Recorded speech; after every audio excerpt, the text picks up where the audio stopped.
We're gonna record. We're live. Cool. Neil Trama, what is going on? Hey, how are you, my friend? We haven't spoken in a very long time outside of the straight text message, which generally equates to Neil, come get the beer that is at my house that I'm supposed to pick up. Where are we going on? Is it 3 months? For 3 months now. Yeah.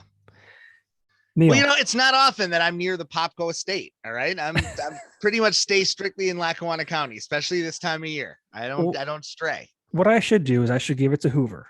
No, and then he don't can do that. Oh, you're right. No, he won't drink it. It's true. He's a Keystone Light Budweiser guy. He's not going to dip into the. It is not a case of Miller High Life, so he's probably not interested. He's not going to touch the gold that is Cape May Brewing Company. Yeah, I see you got that beautiful Cape May growler behind you. How about I Cape Made myself out tonight just for you. I've got I am drinking a Cape May IPA. It is not one of yours. Is it one of mine? That's my next question. It is not. This is one of the last few cans that I have from my trip back in November when I picked up the beer for you. I've also got the infamous Cape May Mop Water, not one of yours. One of the last remaining ones that I purchased from that trip. I got the Cape May growler. And I just noticed the hat. Cape May hat. I did this for you. Yeah, that's a good call. In fact, you know what? I feel like this is going to be so professional as I dive off screen, but I'm going to do something here. That's fine. Do it.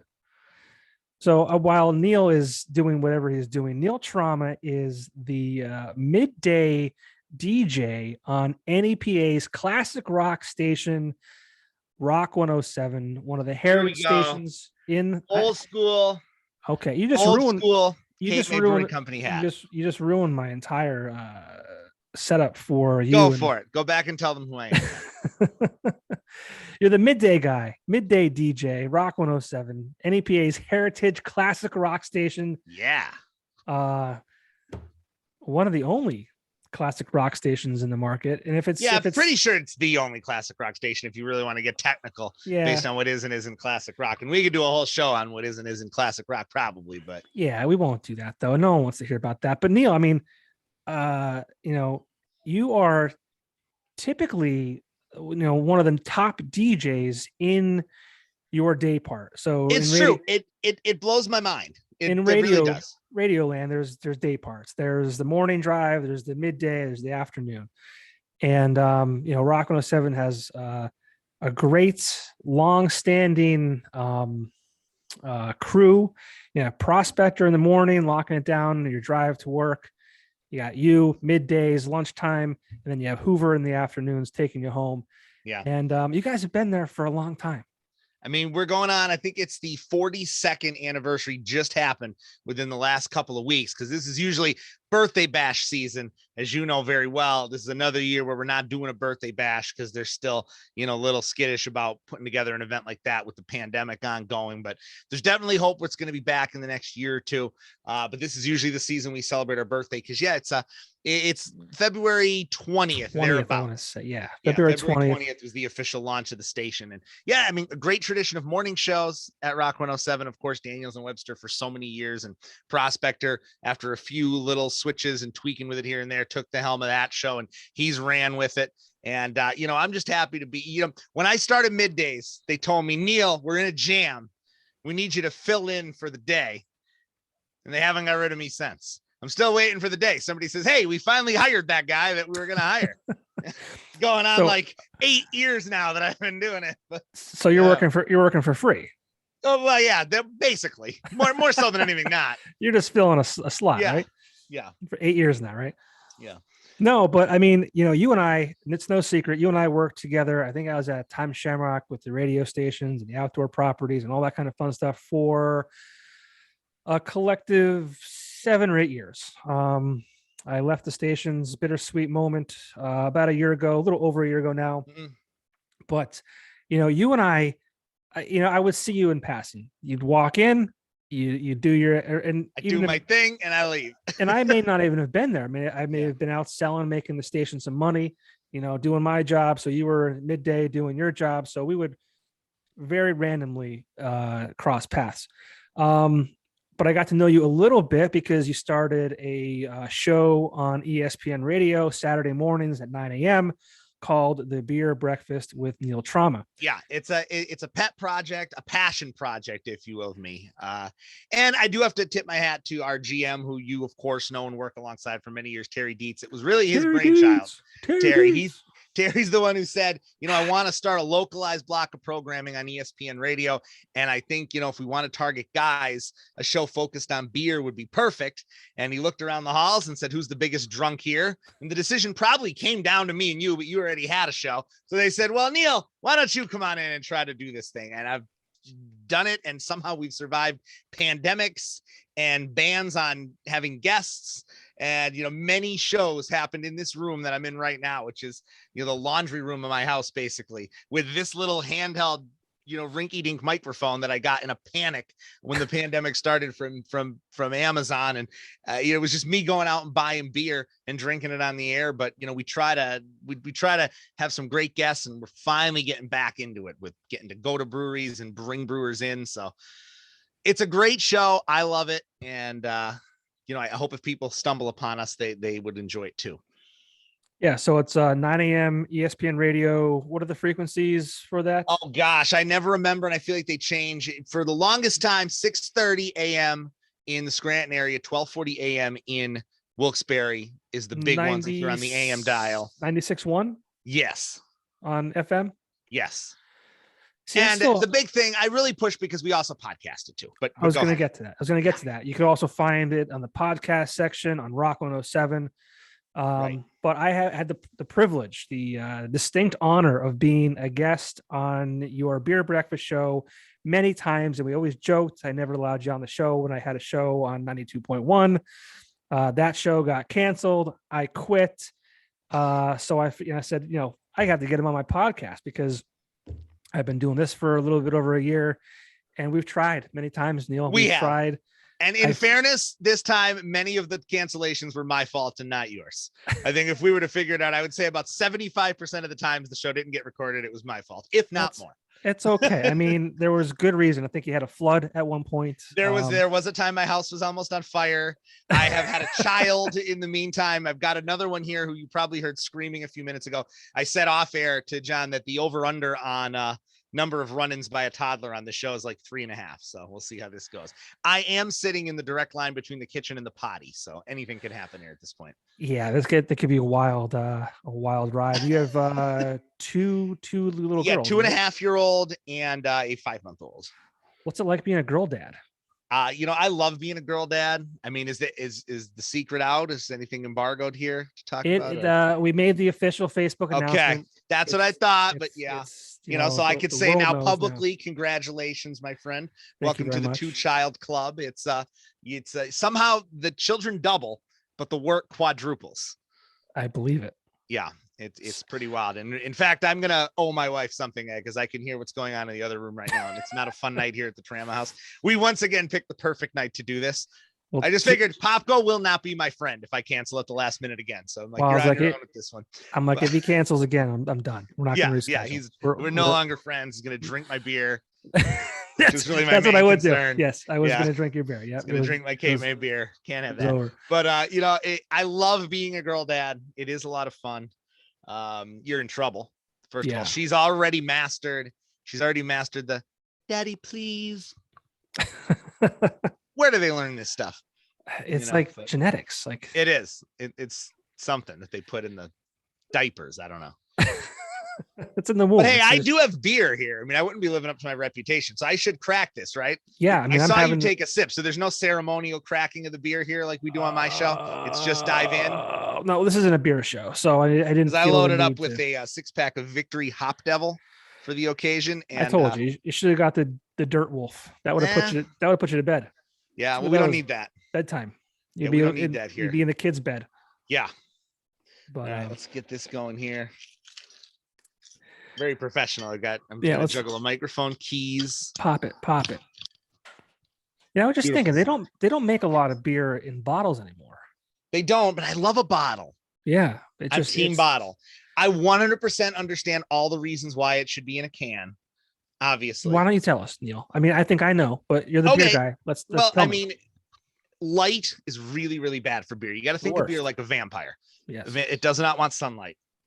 And that's why your beer bottles are typically brown or they're green.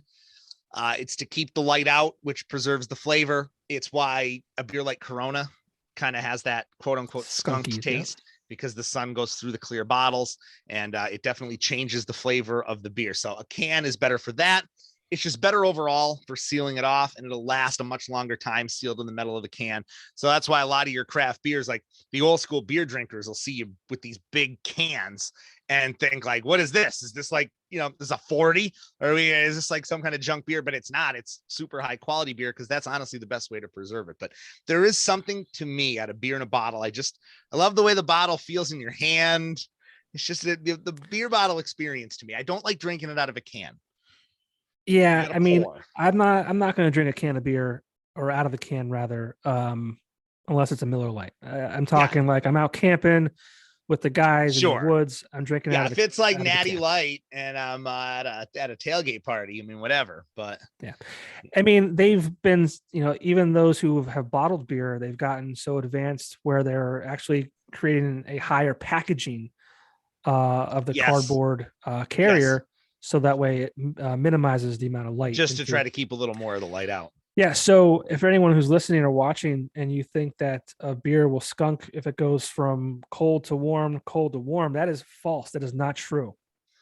It's not true, but you also don't want to get it excessively warm. Like, we don't want to leave it in the trunk of the car in the summer or anything wild like that. I understand. Yes, obviously that's common sense. But if you're worried, if it's on ice and the ice runs out and it's it gets room temperature for a day, don't fret. Put it back in the fridge. Whatever you got to do. Yeah, and in a lot of cases, I think too, it also depends on the quality of the beer you're dealing with in the first place. Like, I mean, frankly, if you're dealing with a Bud Light, throw it away. It's probably it's gonna lose something sooner than like a 9% IPA from a craft brewery if it goes from warm to cold and so on and so forth. It's a little the better the beer, a little more stable it's going to be, until you get into obviously really fancy beers that you want to be cellar conditioning and all that. But yeah, well, I mean, I was going to say, like, if I had a cooler full of beer, maybe it's Miller Lite, maybe it's Coors Light, whatever it might be, and it got warm,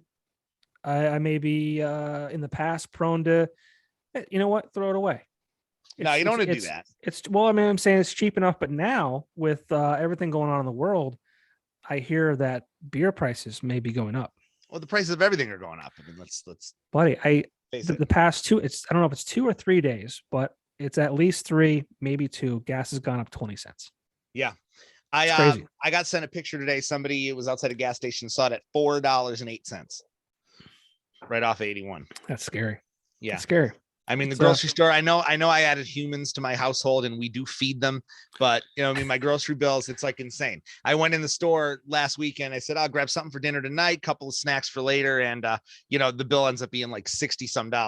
Here comes our first run in of the night. The door's being knocked on. Let's go. Let's go. Is it a toddler? Hello. Oh, all right. They're not coming in. Okay. I'm always worried that it's my wife and it's an emergency, but I think she'd have yelled at me by now. So if it's an emergency, we can pause with, we can pause. There's no big deal. We're not live. We're live to tape. We're live right now. We're live. We're here. We're recording. We can edit. I don't edit. I don't edit them, but what I don't like to edit either. I could pause and then, I'm not that talented to edit this myself, and B, it's just this is unscripted. It's more fun that way. Off the cuff, whatever happens. I don't want it to be polished. It wouldn't be as much fun that way. No, I mean, who wants to polish podcasts? No one. But so again, going back, I mean, you and I really never crossed paths outside of doing the beer show. Now, granted, as a salesman at the station, I did supply you with many sponsorship opportunities, endorsements, so to speak. You put a significant amount of money in my pocket. Yeah, you're welcome. You're welcome. You know what though? Hey, I mean, a lot of the people, they demand the best. They want the number one in the time slot. You were that guy. So somehow they got me. It wasn't just me. It was also you. Yep. But I don't know, Neil Trama, how your radio career got started. I know it's not your full-time gig, but talk a little bit about Neil Trama and how we got started at Rock 107. I mean, I was absolutely never in a million years supposed to be doing this right now. Let's be 100% clear about that, right off the bat. I was always into radio. I have a family connection in radio. My uncle Paul, who I'm very close with, always was growing up, still am. He was a radio professional. I mean, he did a lot of work with the old WSCR, which was a station in the market years ago. He's been all around. He's been at the station that's now the River. So growing up, I always hung out with him. He was in radio. We always played radio in his room. He had all the equipment. He had all the he had the podcast studio before people had podcast studios. Basically, he's doing production like out of his room in his house. So I sort of grew up with that, and I always did it for fun. And I did college radio, as a lot of us did. I don't know if you ever did. I was on WRKC, was my first real show at King's College. For the one whole semester I went there. And then I transferred to University of Scranton, DU, and did a number of shows there. I had an alternative show. I had a sports talk show for a year there at the university station. And after college, everybody kind of bouncing around. I graduated from college with a political science degree. And by the time I graduated, I realized I'm probably not going to use this thing. Like, I'm not working at DC. I'm not moving to DC to work. I'm not working for the president. I'm not going to end up doing this. Like, it's Northeast PA. If I get into politics, odds are, I'm not that honest of a guy. 10, 15 years, I'm going to prison. I'm taking the bribes. If they're like, hey, Neil, we need this contract. Here's our house in Hilton Head for the week. Sure. I'll be in jail. So I can't take a job like that. And my buddy saw a classified ad that Rock 107 was hiring part-time talent and said, hey, Neil, you should apply for this. And I said, well, that would be funny if I got that job. I could kill that son of a bitch. You know that? Here we are. I got called in for the interview, got hired a week later as a part-timer. I was told, part-time in radio, that was back in the day when we had people part-time staffing the entire weekends. They said, odds are you're not going to be here in a year. And I thought, you're right. Probably not even in 6 months, but it'll be fun while it lasts. And they threw me on Sunday mornings at 6:30 in the morning. That was my gig. Eventually, I guess I must have had some discernible talent, and they moved me to Saturday nights, where for years I did the all request Saturday night show, which, while in no way glamorous, was without a doubt the most fun I ever had doing radio. And it just went from there. Somehow I became the guy that would always answer the phone, and they would say, hey, Neil, we need you to fill in for this, do this, help with this. Are you around tomorrow at 6 a.m.? Sure, why not? And, it's still rolling. Here I am. You're a young man, you had the time. That's what it was. And I'm very lucky. I do have a day job. My father owns an accounting practice here in Scranton. He has, out of the goodness of his heart, employed me for my entire adult life there, where I do some boring, fairly monotone desk work by day. But, it always gave me the freedom to be able to go take a morning show here, take an afternoon show there, duck out early to do a remote. I was in a position where I didn't have to quite answer to the boss as much as some people do. So it's given me a lot of freedom throughout my life. I feel like, do people just feel sorry for you and be like, oh, that's what it is. You can have this job. People must like me. I mustn't be that bad of a guy, I guess.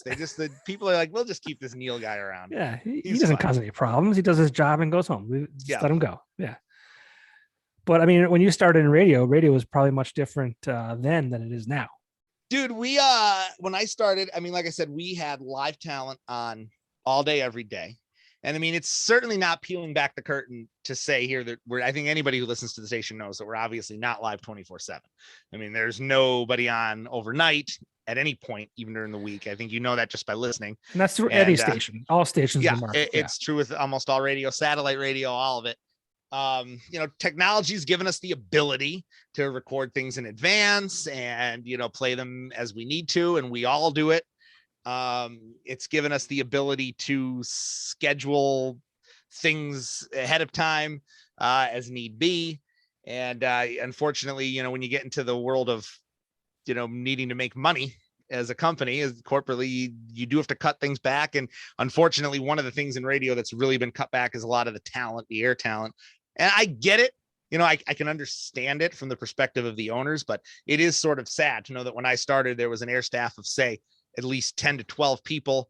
There was a sales staff of probably 15 or 20. And you go into the building now and there's like, 4 or 5 of us at most on air. We all have other jobs at the station off air. And, there's like 4 or 5 sales guys roaming around trying, their best to keep the lights on. And everybody does a great job. Everybody works hard. Love the people I work with. But yeah, it is easy to look back on those days and like think it's hard to believe we've come here from there.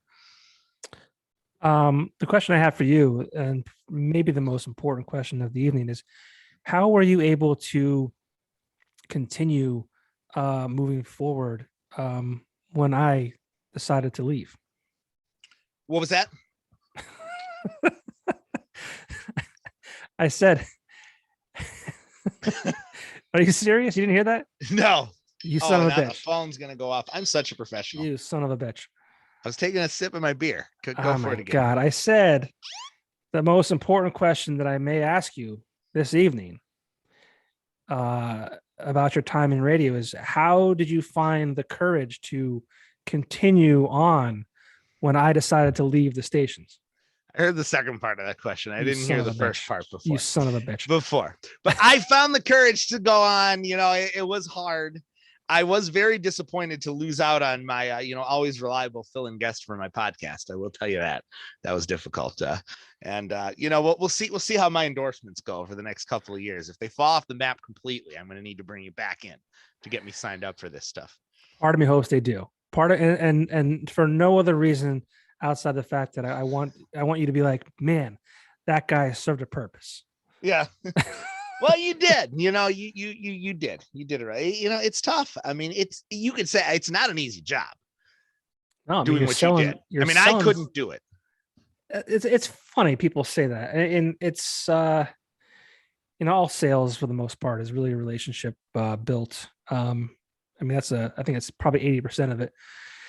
And then the other 20 or maybe less knowing what you're doing. But I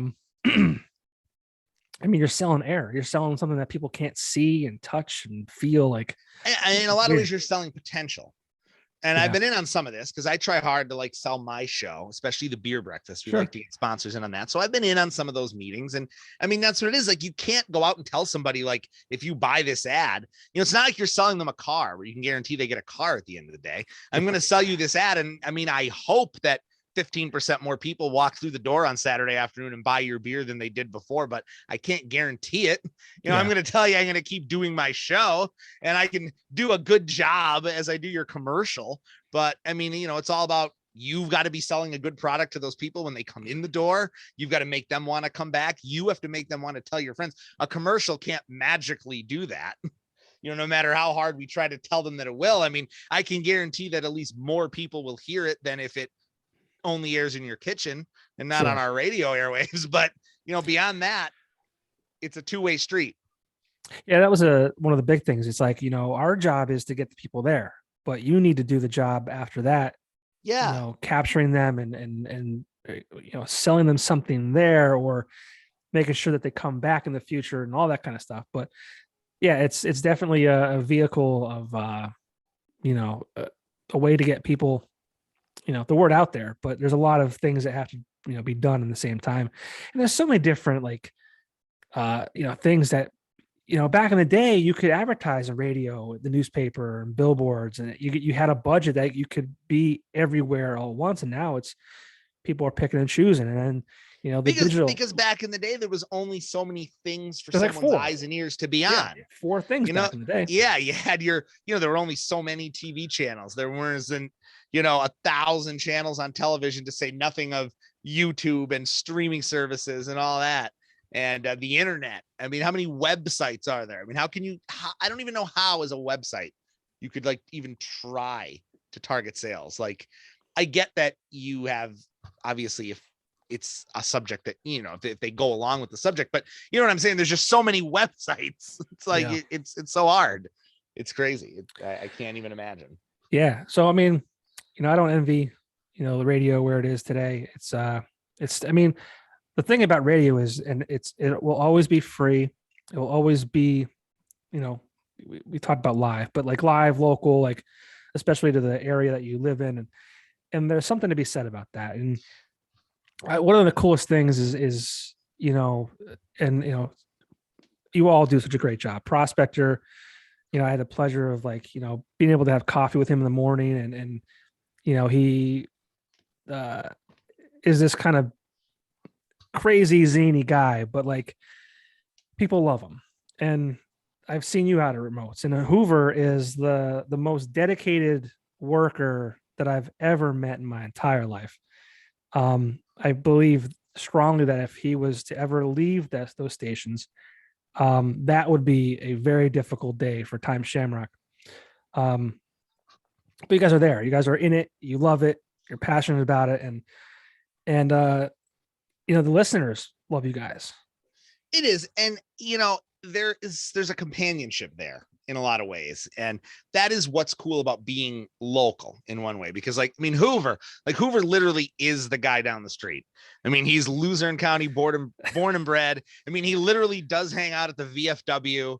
He is the guy that you might see like helping your buddy move down the street on a Sunday. Like, he is that guy. Prospector is like that, crazy friend that everybody has, or like that crazy friend of a friend. Did you hear what he said? And the fact that you are local, is cool. Like, you do have that connection. You don't get that on Sirius. Yeah, you might have more channels with more genres of music. But when you're listening to us, I can talk about what's going on in Pittston at the Pittston Parade, at the Scranton St. Patrick's Day Parade. I can talk about, hey, did you see that crazy thing that happened at the parade? You're not going to get that on Sirius. You're not going to get that listening to Spotify.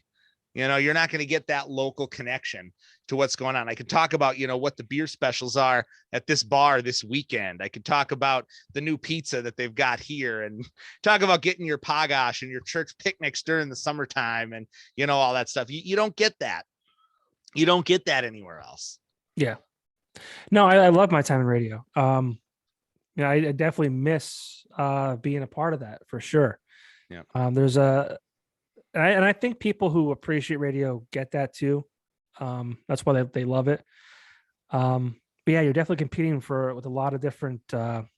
And what's crazy too, and it's something that I think is a reason why my show has generally had decent ratings. I like to think that I play some part in it. I must be at least halfway decent at what I do. But for a lot of people, just having a voice in the room, like, you don't realize this. There's a lot of people who work alone. Like, dudes that do construction alone. They work in a garage alone. They're in their car all day alone working.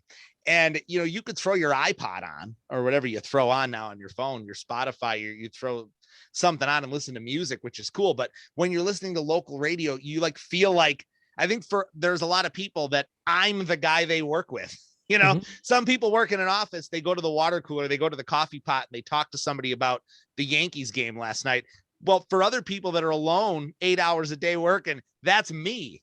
It's Prospector, it's Hoover, it's us, for a lot of people. And I think sadly that was a little bit lost when we lost the ability to have talent on at night, because that really was a thing for people that worked overnight. Like, if you work overnights by yourself, think how lonely that is.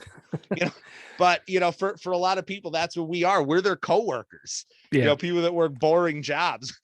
They don't actually get to have the conversation. But if you're good at what we do, you kind of feel like you're having a conversation, and it's nice for it to be with like your buddy, Hoover from down the VFW, or Neil that you met at the bar last weekend, than it is to be somebody that's in a studio in New York City on Sirius. Yeah. And you have no connection with, other than, that was the last song, here comes the next song. And I think that's what we try to do in local radio, is to be that person. Yeah. And you guys do a great job. And I think a lot of the stations here and NEPA do a great job. It's always a competitive landscape, right? But is it in the same sense? Of course, Rock 107 wants to be number one, females 25-54, because according to the data, they say that that segment of the market is the one with the buying power, the ones that make all the decisions, all that kind of stuff. But in the same sense, it's like, Rock 107 is Rock 107, KRZ is KRZ, the top 40 station. Like, yeah, you all have your places in the market. Of course, from a business standpoint, you want to be number one, you want to get ratings, you want to get the national advertisers to to buy into the station and spend more money, yada yada yada. But I mean, you guys all do such a great job, for your prospective stations. And do you see yourselves as like, I mean, I feel like back in the day, and maybe I'm wrong, I don't know. I think back in the day it was more cutthroat, it was more competitive as opposed to now, where if you saw Lissa from KRZ, or if you saw Jumpin' Jeff Walker, or you saw whoever it might be, like you might be more inclined to be like, hey man, what's going on, or how you doing, what's shaking, like. Yeah. I mean, I think part of that is, I think we've kind of all got to take the perspective that like, we're all in this together. Mhm. Like, if I hurt you, I'm hurting radio in general. And in the end of the day, that hurts me. I mean, there certainly is still competition. If there's a concert coming to town and for whatever reason, the promoter's only going to give tickets to one station. Sure. I want to compete with 97X to be the station that gets to give away the tickets because people will listen to get their tickets. But Right. yeah, I mean, it's a fraternity. I mean, people go from station to station. There's a lot of my best friend in radio left Rock 107 to go work for another radio station. So, it's just how it goes. And, we're all friends. We all work in the same industry. We're all friends. It's like imagine imagine like a baseball team, right? Like, sure, you're in competition when you're on the field, but what happens half the time when the guy's on first base? He says hi to his buddy that plays first base on the other team. Like, it doesn't have to be like it doesn't have to be an off the field hatred. Yeah. It's So we're all people first. I think as I got older, and as I I spent time with the Weekender, I spent time in radio. I've been out of radio for a year now, and I'm doing this whole podcasting thing and all that kind of stuff. Like, but when I first started my career, like, I grew up watching Michael Jordan, and Michael Jordan wanted to bury his competition, right? And when I started, I was working with the Weekender, and we had there was a Time Shamrock owned product. It was the Electric City or Diamond City, and in my mind, I wanted to bury them. Like, I was just like, you're the competitor. Like, I want you gone. We're the number one in arts and entertainment magazine or newspaper, whatever you want to call it. Like, get out of here, and we will bury you. And eventually, they did go away. But I think maybe that was just being young. Maybe it was just being naive. Maybe it was a plethora of things. I don't know. But as I got older, and even working in the local music scene, and bands were the same way. They always wanted to be on the show. They thought their band was the best, that they should be playing at X, Y, and Z. And now I think in 2022, there's a lot more working together. And I don't know if I don't know what that might be. I don't know if it's just like we got soft, or if we realize we're stronger together, or I don't know what it really is. I don't, it's like, it's weird, but it's good. I don't know. Yeah. I mean, I have a couple things going through my head as you say that. First one is, as far as that idea of like being in competition with the other radio stations or with the other people in your field, I actually think of my grandfather and something he used to say. My grandfather was a local politician here in Scranton. If you happen to have any listeners in like the over 70 age group, they would know the name Neil Trama. He was a city councilman in the city of Scranton, did a lot of stuff politically, ran for Congress. And back in those days, the Scranton City Council meetings were heavily covered on local news. They would show clips of it. And it was always like he would say it was always the 2-minute clip where he was a Democrat, and him and the Republican guy were yelling at each other, like waving their papers about something. So the people watched this and they thought, man, these guys hate each other. Then they'd be out in downtown Scranton and they see them, going all having lunch together, laughing at the table, and they'd say, I saw you on the news. Don't you guys hate each other? It's like, no, we don't. Right? Like, what's the expression? Like, it stops at the water's edge, right? Like, sure, we're not enemies, we're just opposition. And that's really what it is. Yeah. I mean, of course, I want to win the ratings against the other station because it might mean more money in my pocket, and it might mean, more opportunities for my station. But at the end of the day, I don't hate anybody that works for another radio station. I don't want to see bad things happen to them. Right. Sure. And I think here in 2022, I think in a lot of ways, our lives have become all encompassing. Like, it's a lot harder now I feel like, to be Popko or to be Neil Trama, the on-air talent, and separate that from the off-air. Mm-hmm.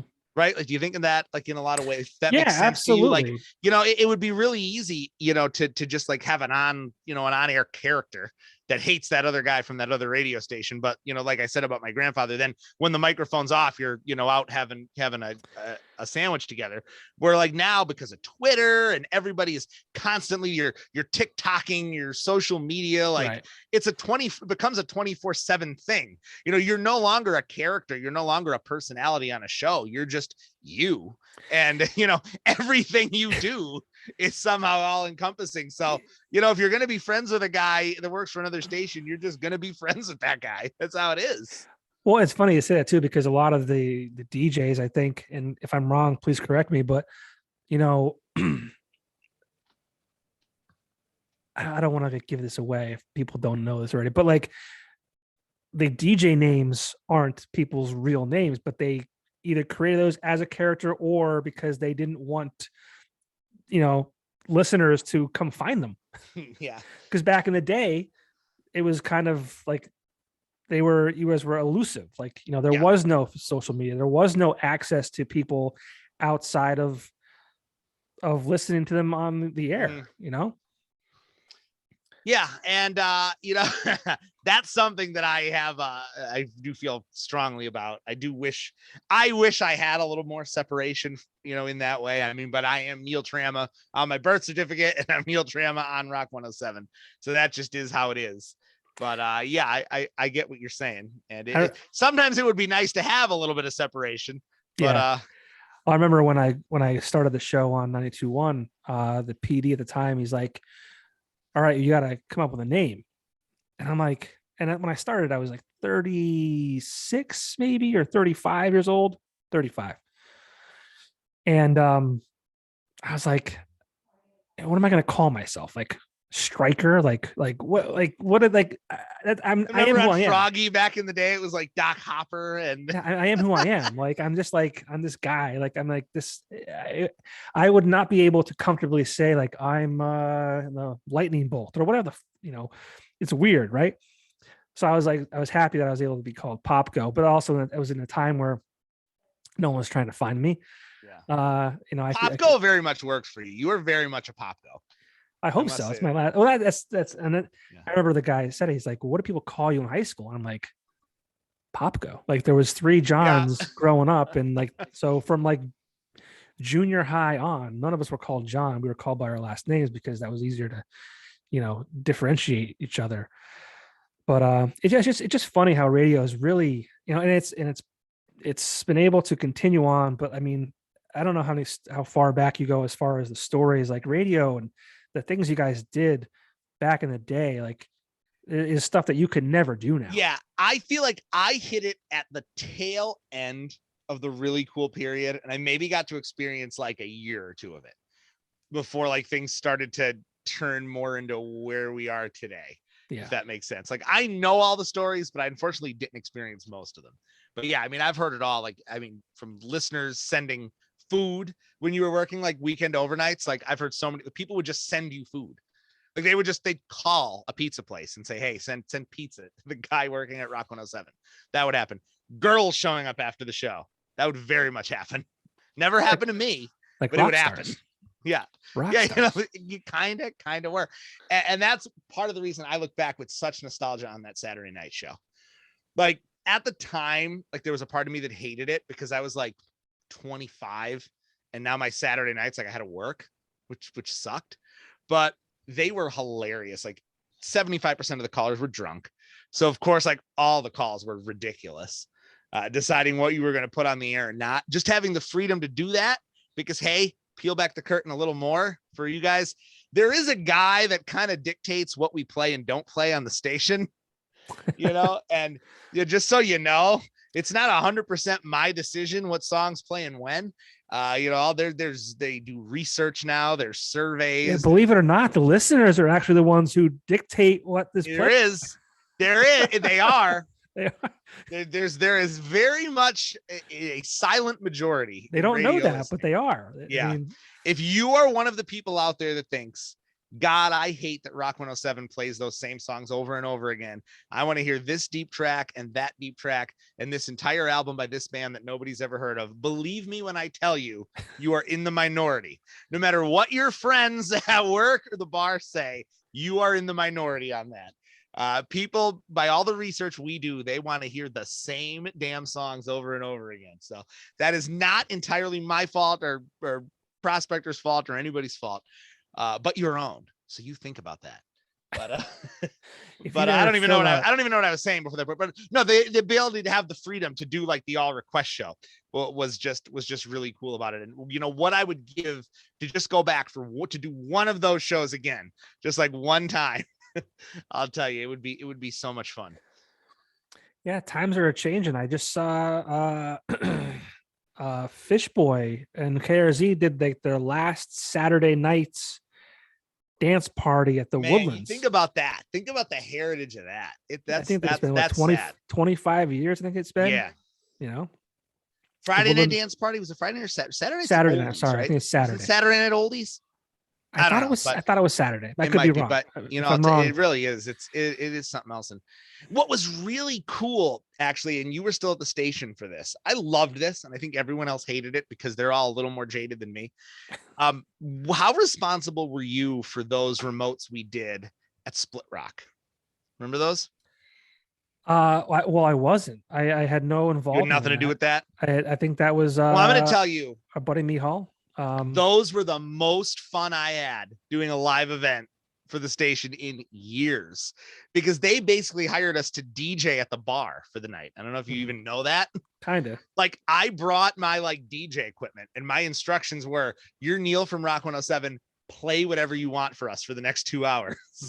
It was so much fun to have the freedom to do that, and like to just be open to like, you know, somebody come up and ask you what to play. And because I do little side hustle, little plug here, I do some wedding DJing on the side. So UNA Entertainment, you could search me out there where I can play whatever I want within the parameters of what the bride and groom want to hear. But to totally have the gloves off at a bar for the night and just be told play what you want to make people happy, that was a lot of fun. That may have like taken you back a little bit to the good old days. It did. Yeah, it did. That's exactly what I'm saying. I mean, it's pretty wild and pretty crazy, but yeah, those Saturday night shows were unbelievable. And I feel like we could fill up the rest of the time on this show, just like telling ridiculous radio stories from live events and stuff that happened in my career. How many times were you ever called by HR and yelled at? Never. I was drug tested by HR several times. Were you? I was tested. You passed them all? All of them. I was tested 3 times in the course of 8 or 9 months. Beautiful. I got drug tested. Somebody didn't like you. Somebody ran into you at the V spot. I got tested. I got tested when I came back to the station. So that was like January, February of 2015. Okay. I got a random drug test, which I thought that was in place, you know, if I was driving my car as a salesman or driving the company vehicle and I got into an accident, they could send me for a drug test to, you know, clear the, you know, any possibility of, you know, under the whatever it might be. But no, random drug test. I got a call from Steve Borneman. He said, John, I was on the road. I think I was like maybe coming back from a sales call. He's like, John, I need you to provide us a urine sample within the next 24 hours. And I remember just being so pissed. I was like, are you kidding me? Like, this is ridiculous. And I'm like, he's like, I was like, I'm not even gonna wait 24 hours. I'm going right now. I went to the urgent care. I got my test or whatever. And I went back and I took the paper that showed I passed. I took it to HR, Bill Nish. I'm like, here you go. Here's your test, you know? And then I actually got in a car accident while at work in September of that year. So within like 9 months, I got drug tested 3 times.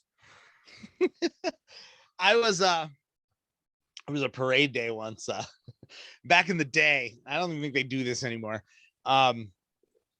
We used to go all out for the Scranton St. Patrick's Day parade, right? Like we have our floats, and behind our building, they would have like a big like party and a big like cookout for all the employees that took part. And there was a year in my younger days where I may have imbibed a little bit too much at the parade. Me and Guilty. Another employee. I'm going to call him out because he doesn't work there anymore. Dave Dorenzo. Oh, We may have taken a walk to the Banshee prior to the parade stepping off, and we may have had car bombs, and that's plural. And then we did the parade thing. I marched along the parade route. Somehow I made it from the beginning to the end, went to the party afterwards and got into the cooler of Blue Moons, which I decided would be a good idea to smash together and pour into my mouth Stone Cold Steve Austin style, in front of everyone, including the director of HR, who had a phone call with me, Mr. Nish, on Monday morning to tell me that the company was very concerned with my drinking problem and thought I should perhaps seek help. And little did he know that years later, my drinking problem would land me a long-running feature on the air. But that's my one and only run-in with HR. Was that one incident. I've avoided the company parade day events ever since, just out of safety. I don't even know if they still have them. So don't go trying to find us on a parade day morning in downtown Scranton. I don't think the party even happens anymore. But yeah. I mean, those are the days. I feel like I got into like media, kind of the tail end. It was 2005 when I started the Weekender, kind of the tail end of like when the nuts stuff like was like coming to an end. And I think even at that point, it wasn't like as crazy as it was 10 years prior to that, 20 years prior to that. It just was, I mean, those parades were nuts. I mean, and you know what I think though, too, like, honestly, they might still be crazy like they were, but like you're saying, we got the cell phones now. Everyone's got a camera in their pocket. You get caught doing something stupid, you're going to be on Facebook. You're going to be called down to HR. You're going to be possibly fired. I never did anything dangerous. No, but you don't have to. You don't have an idiot. You could, I mean, if you're pissing on the side of a building, it's not dangerous, but it's not something you want to get caught doing. Yeah, I never quite did that either. Although I think I did once eat a raw hamburger at one of those cookouts. That's just going to hurt you. That's not going to hurt anybody else. It's not going to hurt anybody else. No. I ruined a birthday bash once. Did you? Yeah. I interrupted Mountain's set. The year Mountain headlined the birthday bash. Were you at the station for that one? I don't think so. So there was a long running tradition that the overnight guy always introduced the midnight band at the birthday bash. So if you've ever been to our birthday bash, you know that there's always a number of local acts that play. And then generally around 9:30 or 10 o'clock, that's when the big feature national band hits the stage and they do their hour and a half or 2 hour set. And then at midnight, the party goes on until 2 o'clock when they have to stop selling liquor. So there's always another local band that plays after the headliner and they hit the stage at midnight. And it was always the tradition that the overnight guy introduced the midnight band. So I'm at the bash where Mountain played. And we have a little private room for the staff that's always, stocked with free alcohol. So I'm trashed by the end of Mountain's set. I mean, I'm not even going to lie. I was not in a good state, but I was the overnight guy at the time. So it was my job to introduce the band that was going to take the stage after Mountain. And at the bash, if you've been there or not, the way we set up the grand ballroom at the Woodlands is there's a main stage on one end of the room. And then all the way on the other end, there's another stage and the bands alternate. So they have time to set up their equipment. So Mountain is playing on the main stage on one end, and I'm introducing the next band on the stage on the other end. And Mountain stopped. They finished their set. They went to their little, backstage area in preparation for an encore. While I'm on stage at the other end. And the band that was set to play at midnight, I think also wasn't clued in on Mountain's set list. So their lead singer began yelling at me to get up there and introduce us because Mountain stopped playing. And I was not quite, in a state of mind where I knew exactly what was happening. And I was like, well, he's yelling at me to announce them. So I just hit the microphone and I said, hey, ladies and gentlemen, give it up for Mountain. Here's these guys. I don't even remember who the other band was, but I introduced them. Presumably I knew their name that night. And as far as I know, Mountain never took the stage for their encore. And I am 100% the reason for that. All right, not 100%. I think some of the blame falls on that other guy that told me to do my introduction. Well done. But yeah. Well done. So it is what it is. So sorry, Mountain fans of Northeast Bay. And now Leslie West is dead. So they're never going to be back. And I'm never going to get to redeem myself for that. I hope you're happy. Yeah, it's all my fault. How dare you? Yeah, I mean, it was terrible. I mean, not only was it a worldwide pandemic, but I mean, there were so many cool things happening in 2020. I feel like, for me professionally, I was already set in January to have like a record year personally. Rock 107 was celebrating their 40th Yeah, it was going to be such a anniversary. huge deal. Such a, I mean, we had t-shirts, like I think it was like 2,000 t-shirts with the 40th anniversary printed Yeah, on them, ready to Fuel go. was all set up to play that birthday Fuel bash, set, yeah. I which mean, was going to be like, cool. I mean And we that, had that big Alice Cooper concert was planned, which they are actually making up, and it's finally happening now in a couple of weeks. But it was all going to be a big thing for Rock 107. yeah. I mean, like how what were your thoughts, and when that all kind of came crashing down, Yeah, whether it I be don't know how entertainment survived, first of all, but I mean, it was such a whirlwind. I was with my wife and our daughter, who was very little at the time, and we have a tradition in the springtime. Ever since we bought our house, in the springtime we always go to Philly to IKEA, and we end up like redoing a room or buying this or that. And we were on that trip in early March of 2020. We were down at IKEA in Philadelphia. We bought some stuff for our house. We went to a Trader Joe's, because we always load up on Trader Joe's goods whenever we're in a city that has one. And I'll always remember the stock boy at Trader Joe's was apologizing to us that they were out of certain things, because he said people were stockpiling them because of this pandemic that was happening, and they were afraid that they weren't going to be able to get things. And I remember laughing at him and saying, God, people are nuts. People are going to forget about this in 2 weeks. And then a week later was when the NCAA tournament got canceled, and we all got called into that meeting at the station to get told we were going remote. And I'll never forget, you're a huge part of that. If you remember the day they sent us home, remember me and you rolled into the studio and we recorded like 4 beer breakfast shows together, because I was like, I got to have content on the air. So me and you crushed like 3 6-packs or something, and we're just banging out shows right before we got sent home for the pandemic. And I never could imagine, like, I remember our boss telling us in that meeting, like, look, it's going to be tough for a couple of weeks, maybe a month after that. It's going to take for us to all get back on our feet. And then we're all going to look back on this and say, like, what a crazy time it was, but we've survived. Yeah. And like, we're still here, and it still isn't over. Yeah. It's been 2 years, and it's still, and there's no end in sight. I mean, there is. Obviously, we're much better off now than we were then. But like, is this thing ever going to be fully gone away? Probably not. Yeah, we know more. We know how to treat more. We, which I guess is, half the battle. It's just, what a game changer. It is crazy. I mean, what were you thinking? Like, I mean, you have a little child at home, wife at home, work's telling you to go home, work from home. Like, what's going through your head? I mean, obviously, everybody was scared, and there's that part of you that's scared. There's also the part of me that just can't help but like laugh, because it just seems so impossible and so impossibly ridiculous that this could even happen.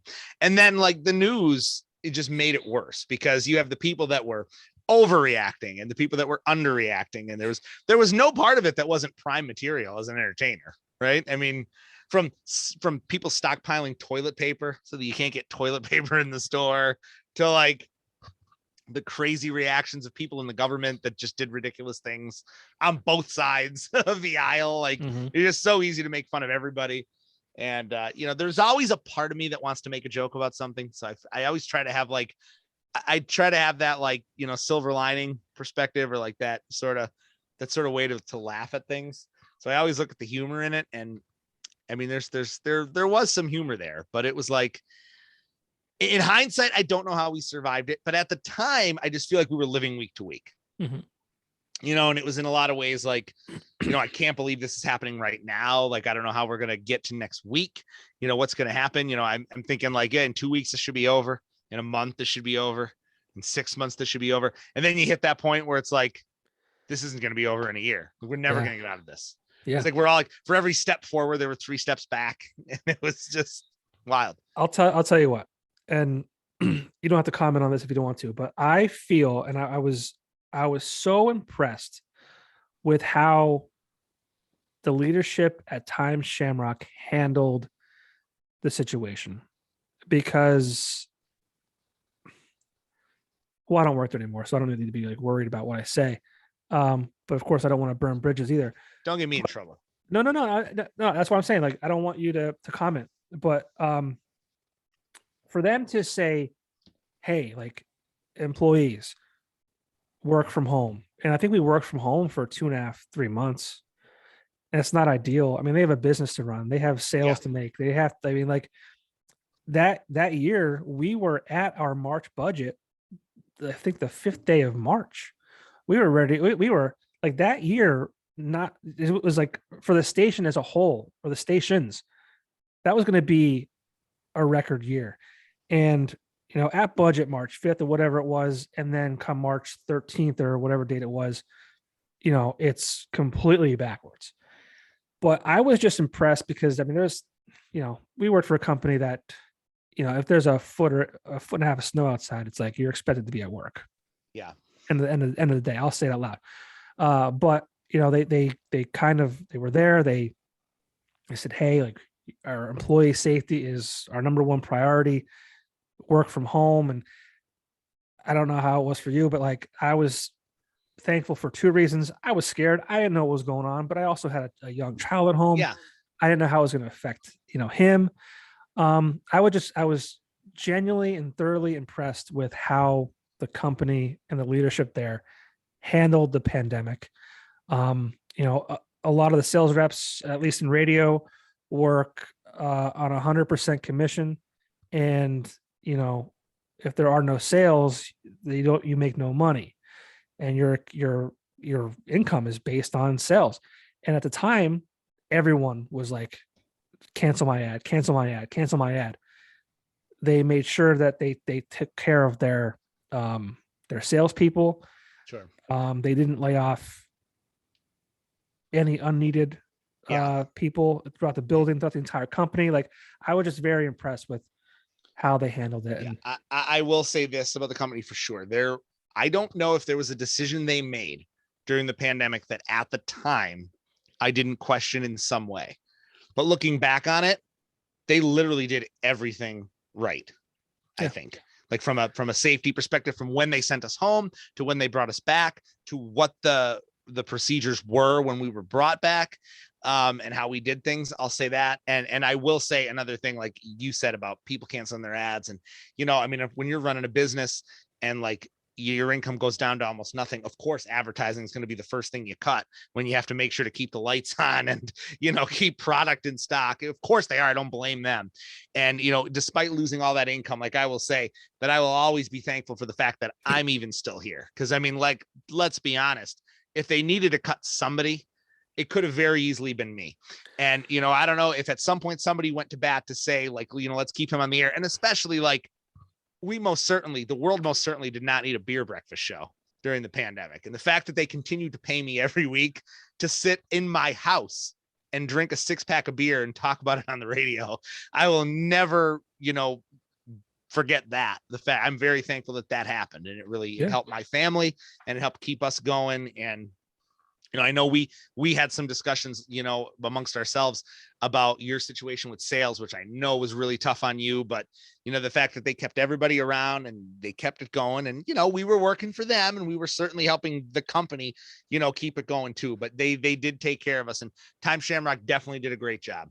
I will say that. I've never really thought about it until we're talking about it now, but they really did a great job. Yeah, I mean, that was just one thing. That's why I actually, felt a little guilty leaving a year after. Well, started in 2020. I think I left in January of 2021. I almost felt guilty because I was like, well, they really took care of us. But, I just didn't know how the sales landscape was going to be. And I literally could not make a penny less than what I was making.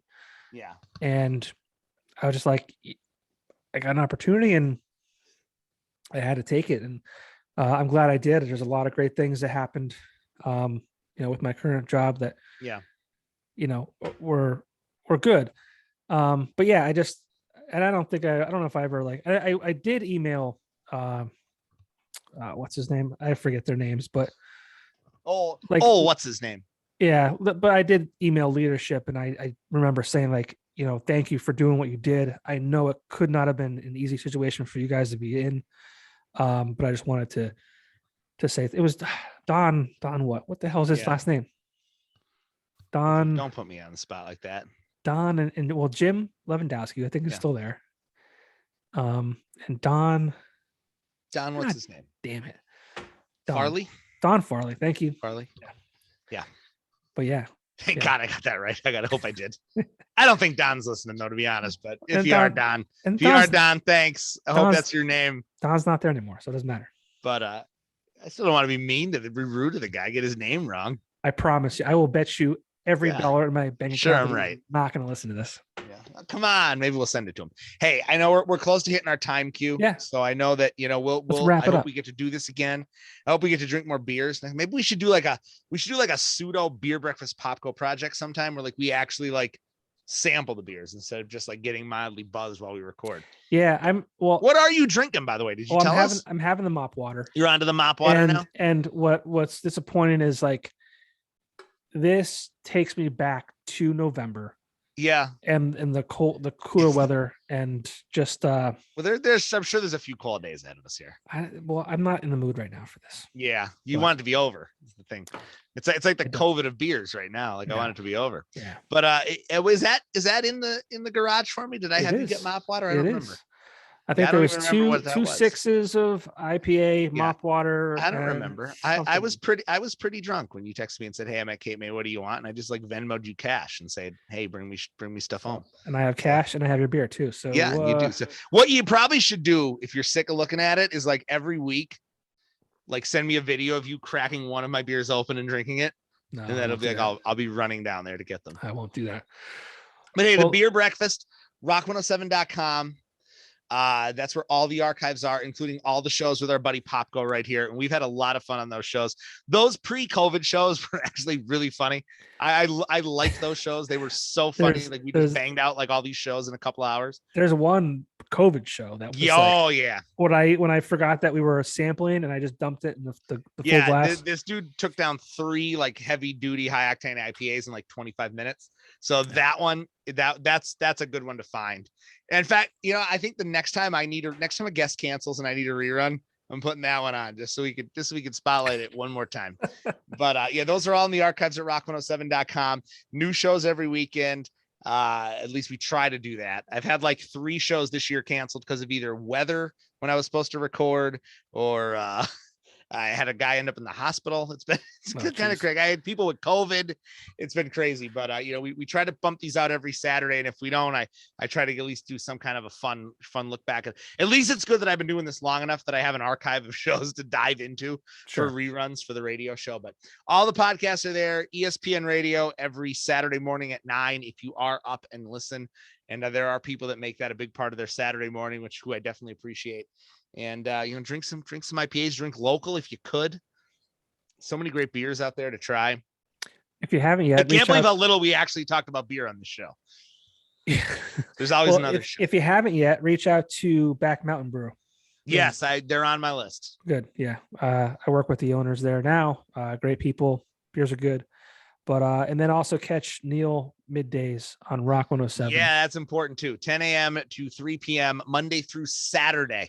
On Rock 107, Northeast PA's or not Northeast PA's. How many beers have I had? Northeast PA's home of classic rock.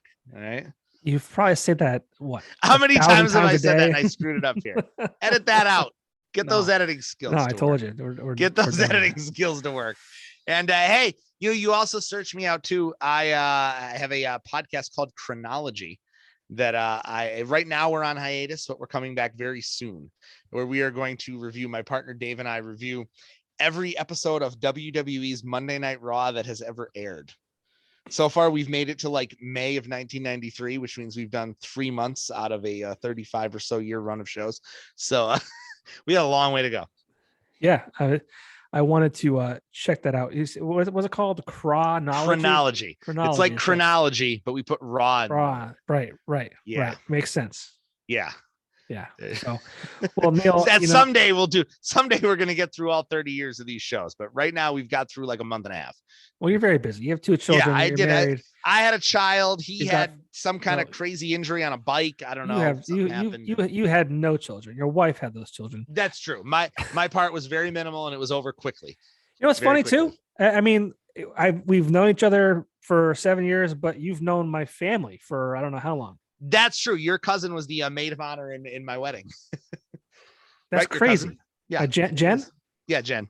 Jen was your wife's maid of honor. Yes, she is one of my wife's best friends, possibly her very best friend for many years. So crazy. It is so crazy. What a small world. Yeah, it is a small world. Maybe someday we will. I don't know. Maybe we'll get all the families on together. I don't know. See how that goes. Why not? You're ready for this journey of the second kid. Good luck. Good luck. Yeah, I'm terrified. What is the favorite right now? Your son's about a year or two older than my daughter, right? He just turned 4 in December. Yeah, so he's got like a year and a half. What's the favorites right now? Because we are heavily into Bluey here and Paw Patrol. Oh, Paw Patrol's big. PJ Masks. PJ Masks, yeah. She went through a big PJ Masks phase. It's kind of waned, but every once in a while that we're back into PJ Masks. Yeah, Mickey Mouse Clubhouse and Minnie's Bow Tunes, they're kind of around. Yeah, we're going I'm sure to Disney. He's not into that. We're going to Disney next month, so we're trying to like push some of the Disney stuff on them. Well, dude, this is a whole off-air conversation and maybe even a podcast when you get home, because for everybody that doesn't know that, Disney is my other passion project besides beer and professional wrestling. I for many years was a blogger at Touring Plans, which is a huge Disney fan site, and they do a lot of planning things for people that are planning trips, like Touring Plans, that they use computer technology to tell you what rides to ride when, and they've got a lot of cool stuff there. So I will plug them, even though I don't officially work for them anymore, although I kind of do, and that's maybe a story for another time. But yeah, if you're into we could do a whole Disney World podcast sometime. All right. So we'll have to talk about next that time on the Popko Project. Disney with Neil Trama. Yeah. But, yeah, dude, it's he's an absolute joy. He's such a good kid. We actually just bought a he likes watching YouTube, so he like found people playing Mario Party. Yeah, I hear that's a thing. We've avoided that. So we actually got a Nintendo Switch last weekend. What a fortune. The games that sell like $60 a game. I'm like, I don't remember this stuff being this fucking expensive. And so we have one game. Can we curse? I didn't realize we could curse on this podcast. Yeah, I mean, this is not for the children. Oh, fuck! I could have been cursing this whole time. You know how I spent my whole career avoiding accidentally saying "fuck" on the microphone, and I could have done it tonight. Get it all out now. Now you gotta have me on again. But yeah, I mean, so yeah, we got Nintendo Switch, one game only right now, which is Mario Kart.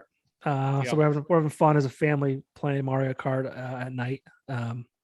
But yeah, I mean, kids are a joy, a blessing. I'm happy to be having a second one, especially after all the heartbreak that my wife and I have experienced for the last 2.5 years or 2 years, whatever it's been. But I'm happy for you, my friend. Thank you. Yeah, I wish I would have done the whole kid thing sooner. And there was no like reason behind it. It was just life. My wife was in school for 1,000 years because she's smart and I guess wanted to put herself. She's smart, textbook and things like that. Not smart going to school for 9 years, because that's a lot of debt. But yeah, I mean, it is what it is. It happened when it happened, and I'm thankful that we have what we have. But what a fun ride. Yeah, absolutely.